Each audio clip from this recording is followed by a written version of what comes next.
una intención que no era pues la adecuada, ¿verdad? Para ponerse que hace a la vacunación y a la parte técnica de la vacunación. Pero sin embargo, en medio de eso, es importante poder reabrir la actividad económica. ¿Qué opinas tú al respecto?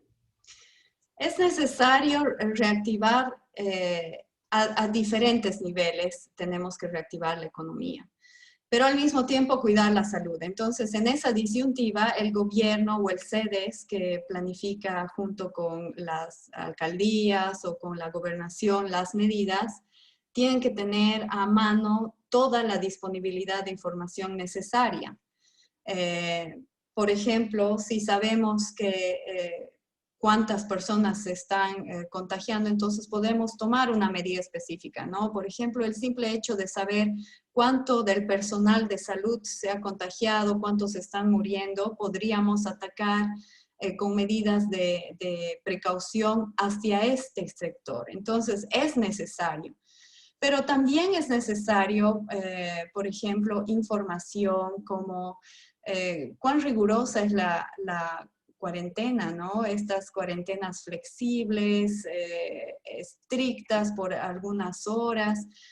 Nosotros solo sabemos en Bolivia que el gobierno o la alcaldía nos impone esto, pero no sabemos el por qué, nadie explica cuál es el objetivo. Por supuesto, todos saben que es para evitar el COVID, pero por ejemplo, aspectos tan básicos como el distanciamiento de 1,5 metros todavía no se conocen en la población y esto se puede ver en las medidas que han salido para este fin de semana. Por ejemplo, el transporte debe mantener el 75% de su capacidad, pero imaginémonos un taxi-trufi, que yo pensé que en el COVID iban a dejar de funcionar porque estos no mantienen 1,5 metros de distancia, siguen funcionando.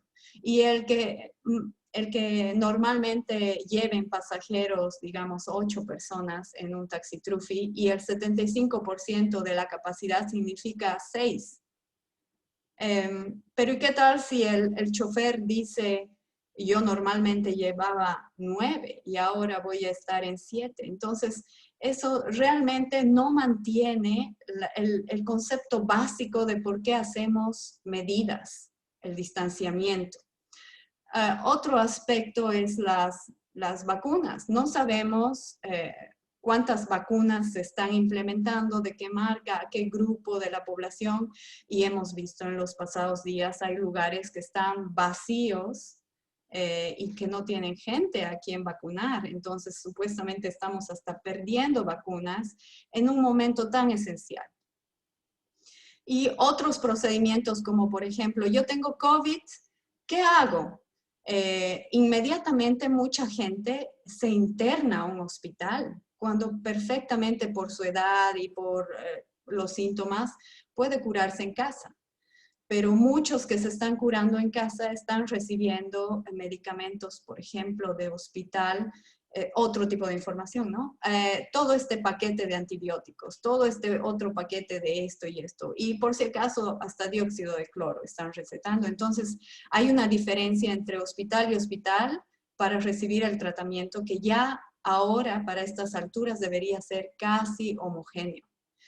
Y lo mismo la necesidad de hospitalizarse. ¿Cómo yo puedo como paciente decidir cuándo hospitalizarme? Eso es del médico de familia, el médico de cabecera es el que tiene que aconsejar, o finalmente un especialista.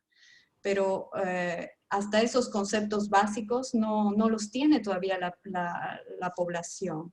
Entonces ellos crean su información y tú muy bien has dicho, la infodemia está en su máximo punto, porque las personas deciden su tratamiento, deciden su internación, incluso deciden no recibir la vacuna por este tipo de infodemias. Entonces es esencial tener información.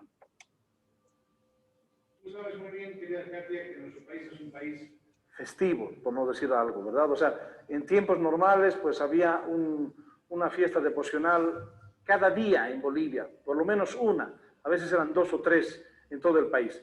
A raíz de esto hay un movimiento económico pues impresionante, ¿verdad? Solamente por decirte, en trajes para las personas que bailan, en las bandas musicales, bla, bla, bla.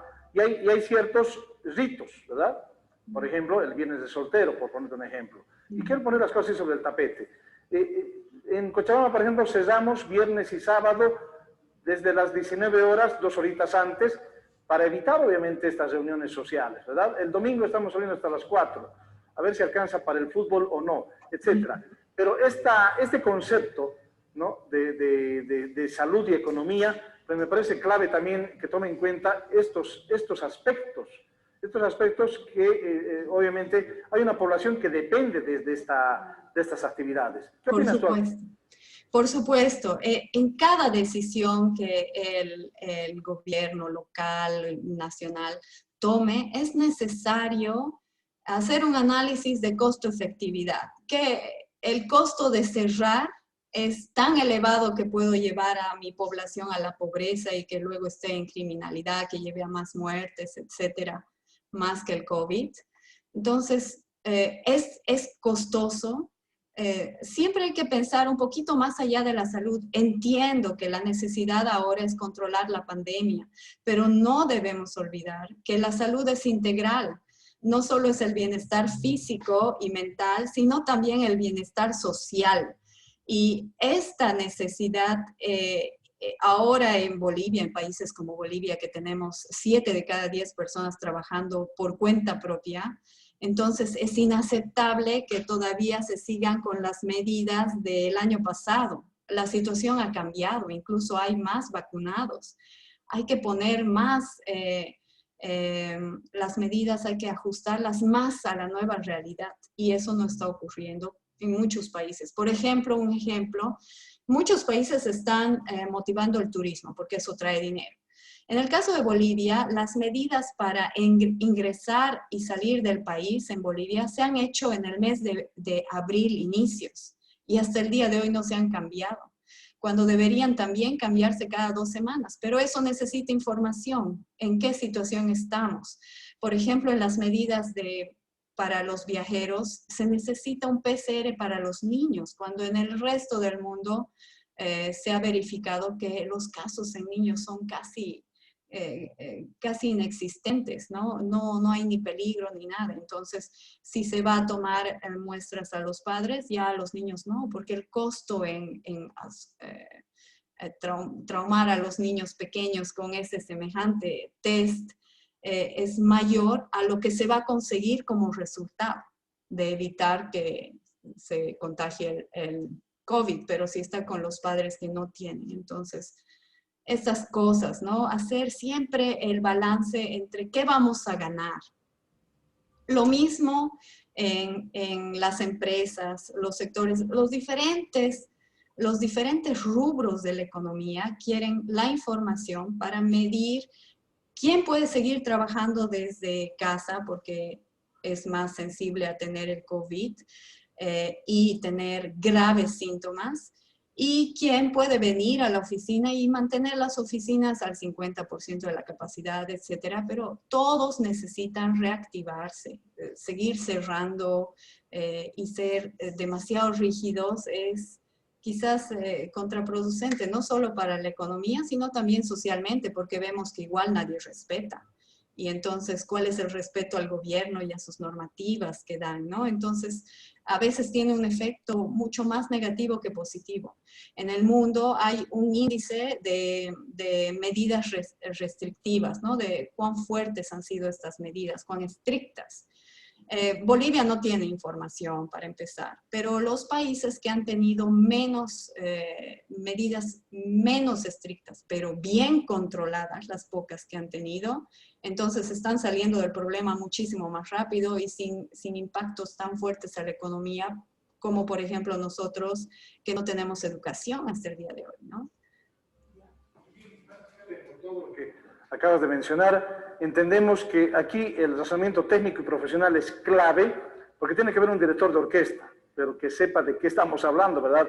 Lamentablemente mucha decisión la tienen los políticos en nuestro país y pues estamos en ese sentido. Bien, se nos terminó el tiempo absolutamente. Un saludo cordial a la comunidad boliviana en la bella República de los Países Bajos, en nuestra querida Holanda. Y muy buenas tardes para ti y un abrazo especial para Arnold, estimada Katia. Muchas gracias, Rolando. Saludos a todos también. Muchas gracias.